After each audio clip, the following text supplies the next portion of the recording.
Bueno, yo creo que uno de los principales aspectos que las organizaciones de salud han detectado o están detectando, esto es una cuestión que está en evolución, es que antes veían a estos espacios simplemente como lugares en donde se resolvía un trámite. Había que ponerlos, era una necesidad, era un costo, un mal necesario,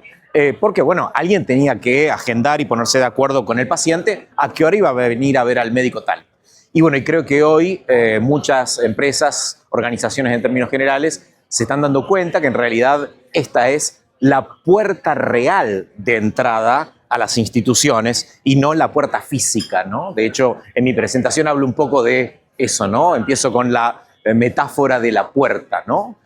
Hoy los centros de contacto, que es el nombre que a mí me gusta utilizar para estos lugares y para estos procesos, es el lugar por donde el paciente accede o tiene su primer contacto con su prestación médica. Por lo tanto, la trascendencia que tiene para cualquier paciente es sumamente relevante y también, cómo no, si es puerta de entrada para las prestaciones de salud, también es la oportunidad de venta. Que si se me pierde, si no es exitosa o si no cubre la necesidad del paciente, ese paciente puede no ser de mi institución, puede ser de otra, puedo perderlo. Pensemos, por ejemplo, que seguramente la mayoría de las fichas de paciente fueron creadas en un centro de contacto, ya que la primera vez que cualquiera de nosotros llamó a un hospital, a un centro diagnóstico, a un laboratorio, a cualquier centro médico, seguramente lo hizo a través de estos medios, ¿no es cierto? Y por tanto, si esa primera experiencia es suficientemente explicativa, es eficiente, es contenedora, acompaña al paciente para que el paciente canalice o pueda expresar su necesidad y ayudarlo a entender cómo resolver su problema de la forma más fácil, seguramente las posibilidades de captarlo y retenerlo en el futuro son mayores que si simplemente le otorgo una cita como quien agenda, no sé,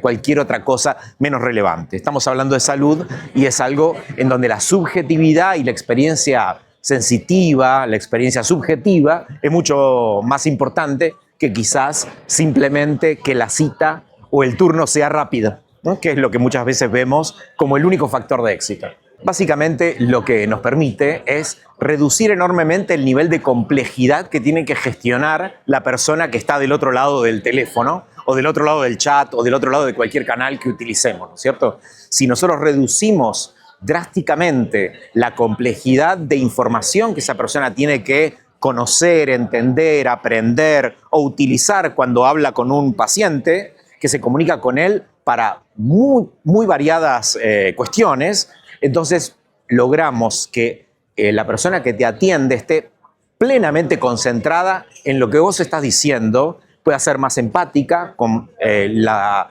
emoción o la necesidad subjetiva que vos estás transmitiendo y dejar un poco a la tecnología o herramientas de cualquier característica que resuelvan las complejidades, por ejemplo, de si tu obra social se puede resolver en esa institución, si tenés que pagar un adicional, si tenés que traer un papel, si tenés que autorizar una prestación, que eran básicamente las cosas que en los viejos paradigmas más transaccionales parecían ser la única prioridad de este trámite. Básicamente la tecnología o estos nuevos paradigmas nos ayudan a volver a centrar a las personas en atender a las personas y no en atender un trámite o un proceso específico. Bueno, creo que en una primera visión la mayoría de las empresas piensan que este tipo de herramientas son o simplemente para que las maneje gente súper especializada, súper experta, o que son sumamente caras. Bueno, creo que esas